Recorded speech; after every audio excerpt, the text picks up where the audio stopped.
많은 사람들이 제사를 안 지내니까 그날 제사를 안 지내면 뭐하냐, 허전하다 해갖고 그래서 만든 것이 뭐냐면 바로 추도 예배, 추모 예배를 만들었습니다. 근데 이거를 우리가 분명히 정확하게 해석해야 될 것이 뭐냐, 추도 예배를 하는 데는 절대 드리면 안 됩니다. 왜냐, 우리가 제사 대신 뭘 만들었냐면은 이 대체물로 추도 예배, 추모 예배를 만들었는데, 근데 이 예배라는 것은 한마디로 해서 예배는 하나님만, 예배의 용어라는 것은 하나님만 받으셔야 돼요. 예배에 사람이 들어가면 절대로 안 됩니다. 그러니까 예배는 누구냐면은 하나님만 받으셔야 되는 것이지 사람에게 줄 수 있는 자체가 예배가 아닙니다. 우리 성도님들, 하늘에 계신 하나님만 영광 받으셔야 될 줄 믿습니다. 근데 무슨 예배. 그래서 우리 한국이 나온 이 박윤선 박사라는 분이 있습니다. 신학자 박윤선 박사라는 분이 있는데, 목회자 후보생들은 거의 목사님들 우리나라의 거의 한 80%는 그분 주석을 안 보신 분이 없어요. 다 그분 주석을 봤습니다. 주석 하나를 만드는데 10년 걸립니다. 10년. 그럴 정도로 대단하신 분이에요. 근데 그 제자들이 그 박윤선 박사님이 너무 대단하시고 주석도 만드시고 우리 한국교회 존경을 많이 받으시니까 그분의 그 성역 40년 동안 그 주의 길을 걸으신 것에 대해서 그 제자들이 박윤선 박사 40년 감사 예배 하면서 딱 그렇게 그 예배를 딱 만들었어요. 그래서 목사님 모르게. 그래서 그 목사님을 초대를 했어요. 초청을 했어요. 박윤선 목사 40년 성역 감사 예배 이렇게 해갖고 초청을 한 겁니다. 그랬더니 목사님이 오시더니 이제 순서 있잖아요. 기도 순서, 사회 순서 해갖고 자기가 강대에 딱 올라왔어요. 근데 목사님이 그 자리에서 뭐라고 하신지 아십니까? 이렇게 말씀하신 거예요. 자기는 하나님 앞에 큰 죄인일 뿐이기 때문에 다시는 이런 일 만들지도 말고 이런 모임이나 이 예배도 만들지 말아라 하면서 그냥 그 자리에서 그대로 내려가셨어요. 그러니까 예배는 누구만 받으셔야 되는 거냐면 하나님만 받으셔야 되는 거예요. 그러니까 그분이 정확한 그 신앙이 있는 거죠. 박윤선 박사 40년 성역 감사 예배 했는데 사실은 그 자리는 하나님 앞에 예배해 드린다고 하지만은 누가 주인공입니까? 박윤선 박사님이 주인공이죠.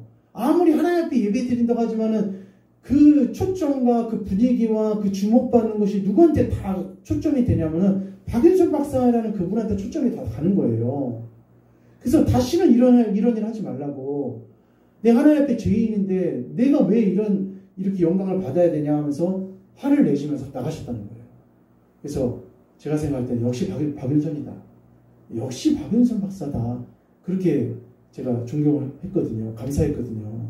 그러니까 우리 성도님들, 이 추도 예배는 하나님이 받으시지 않습니다. 왜냐하면 예배라고 모여놓고 고인을 중심으로 예배를 드리는 거예요. 진짜 일말에도 그 생각이 안 나겠습니까? 일말도 그분에 대해서 생각이 안 날까요? 그분에 대해서 전혀 그런 생각 없이 그냥 하나님 앞에 예배를 드릴까요? 그건 아니거든요. 그래서 자, 우리 성경 한번 읽어봅시다. 성경 시작. 성경 66권에 어디도 추도 예배를 드린 적이 없습니다. 예, 여호수아가 죽고 모세가 죽고 여호수아가 모세를 위해서 추도 예배를 드린 적이 없습니다. 그리고 다윗이 죽고 솔로몬이 다윗을 위해서 추도 예배를 드린 적이 없습니다. 그러면 목사님 어떻게 할까요? 우리가 추석 때라든지 설 때 우리 가족들 모여서 그분들 모였을 때 우리 성도님들이 기도도 해도 됩니다. 예, 기도도 하셔도 돼요. 기도도 하고 말씀도 좀 읽고 말씀도 나누고 막 그렇게 그 정도로만 해서 그릇을 내야 됩니다. 더 깊게 나가서는 안 돼요. 그러니까 고인 중심의 예배가 돼버리면은 그건 하나님이 받으시는 예배가 될 수 없다는 것이죠. 근데 이게 지금 성경 66권에 창세기부터 시작해서 요한계시록까지 어디도 그 돌아가신 엘리야라든지 엘리사라든지 어떤 누구도 그분을 위한 예배 자체가 성경에는 어느 곳에서 없었습니다. 그래서 제가 아까 말씀드린 게 뭐냐면은 우리 성도님들이 정말 하나님을 잘 섬기고 믿음으로 나아가는데 잘 안 풀리고 또 잘 이게 뭔가 계속 묶여져 있고 정체돼 있고 하나님의 은혜가 안 떨어지고 이게 뭐냐면은 다 이렇게 어떻게 보면 하지 말라는 것들을 자꾸 하니까 이런 일들이 발생할 수가 있거든요. 그래서 저는 사실 제일 이렇게 어떻게 보면 이제 추석, 그 설 이렇게 이때 정말 우리 성도님들한테 1년에 이제 2번 말씀을 드리는 거지만은 근데 우리 성도님들이 정말 하나님께만 예배를 드리고 하나님께서 원하시는 길로만 걸어가신다면은 우리 성도님들 시온의 대로가 우리 성도님들의 앞길에 일어날 줄 믿습니다. 그래서 제가 한 번은 전도사 때 차량 운행을 하고 있었어요. 차량 운행을. 우리 성도님 제 말씀드리면 누군지 금방 아실 수도 있는 분이에요. 차량 운행을 하고 있었는데 이번 주 목요일, 이번 주 언제 추모 예배 드리니까 와라 하면서 그렇게 하는 거예요. 근데 저는 전도사니까 교회 질서가 있고 담임 목사님이 계시고 하니까 뭐 제가 이런 감나라 뭐 그렇게 할 수 있는 건 아니었죠. 근데 제 마음 가운데서는 그건 아닌 것 같은데 하는 그런 마음이 굉장히 많이 들었거든요. 근데 그 과정을 보면은 구체적으로 말을 할 수는 없지만은 그 과정을 보면은 다 이렇게 막혀요. 다 이렇게 막혀 있습니다. 자녀 앞길 가운데 다 막히는 거예요. 근데 저는 왜 저게 자꾸 막힐까? 그런 연구도 하고 생각도 많이 해봤는데 그 답을 제가 여기서 이제 찾은 거예요. 그래서 예배의 주인공 한번 읽어봅시다. 시작. 예배의 주인공, 예배를 받으시는 분은 오직 하나님이십니다. 그러니까 우리 선생님 돌아가신 분들을 생각도 하지 말아라. 그건 아닙니다. 우리 선생님들 아버지나 어머니나 할머니 할아버지 얼마나 생각할 수 있어요. 그분들 생각할 수 있어요.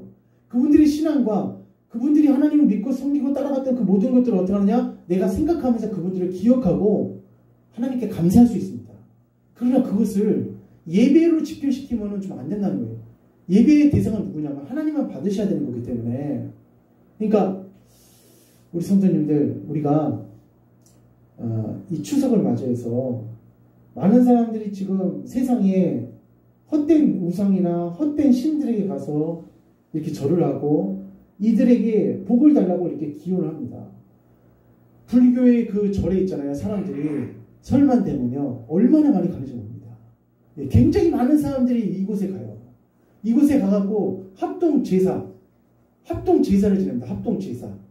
그래서 여기 가서 돈을 드리고 물질을 드리면서 가정과 자녀와 사업에 복을 달라고 막 간절히 기어서 기도를 합니다. 열성적으로. 근데 여기서는 절대 하나님의 은혜가 오지도 않고 복이 올 수도 없어요.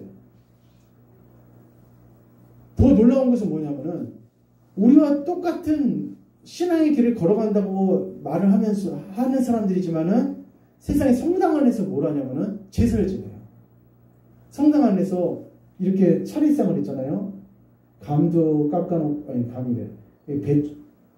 사과도 깎아놓고 배도 깎아놓고 뭐 이렇게 여러 가지 대추부터 시작해서 이런 것들을 다 깎아갖고 여기다 올려놓고 성도들이 그러니까 여기 있는 사람들이 나와서 이제 여기서 절을 하고 합동 제사를 드리는 겁니다.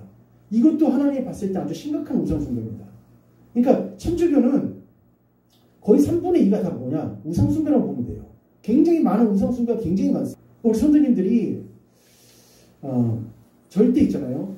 그분을 생각하고 또 그분을 기억하고 그분에 대해서 살아생전에 그런 고마움을 내가 항상 간직하고 살아갈 수 있지만은 절대 그거를 의식하거나 어떤 예배하거나 그렇게 해서는 절대로 안 된다는 겁니다. 제가 그리고 분명한 키를 말씀드리잖아요. 핵심 말씀드립니다.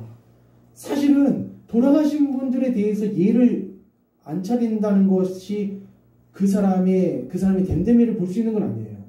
더 중요한 것은 뭐냐면은 살아생전에 그분을 향해서 어떻게 해요? 살아생전 우리 부모님 또 우리 일가 친척에 있는 분들을 위해서 더 내가 어떻게 해요? 그분을 위해서 더 잘 대접하고 섬기는 것이 더 중요한 것이지 죽음의 영역은 한번 따르겠습니다. 죽음의 영역은 저희들이 관장할 수가 없습니다. 그거는 저희들이 들어갈 수가 없어요. 죽음의 영역은 성도가 해야 될 일도 없고 관장할 수도 없어요. 그래서 나는 죽은 자의 하나님이 아니라 나는 산 자의 하나님이라 이렇게 주님 말씀하셨거든요. 그러니까 우리 성도님들 잘 오늘 말씀을 이해하셔서 1년에 2번 말씀드리는 건데 하여튼 잘 이해하셨으면 좋겠습니다. 오늘 여기 등장하는 유다 지파처럼 또는 스불론 지파처럼 늘 신실하게 그리고 정말 늘 꾸준하게 늘 항상 하나님을 의지하고 바라보면서 달려나갔던 그런 사람들처럼 우리 성도님들 이번 한 주도 나가셨으면 좋겠고 우리 성도님들의 이름이 막 높여지고 그런 건 아무 의미가 없습니다. 이 땅에서 우리 성도님들 이름이 더 감춰질수록 하나님 앞에 갔을 때 상이 더 커요. 진짜 그렇습니다. 목사님들도 마찬가지예요. 목사님들도 막 이 세계에서 막 어느 목사님도 하면서 막 크게 막 알려지고 존경받고 칭찬받고 박수받는 것보다는 있잖아요. 시골에서 어촌에서 묵묵하게 하나님의 한 영혼을 돌보면서 묵묵하게 걸어가시는 그분을 하나님 더 귀하게 생각할 수도 있습니다. 그러니까 우리 성도들 이번 한 주 믿음으로 또 하나님께서 주시는 축복과 은혜로서 승리하며 달려나가시는 복된 한 주가 되시기를 주님의 이름으로 축복합니다.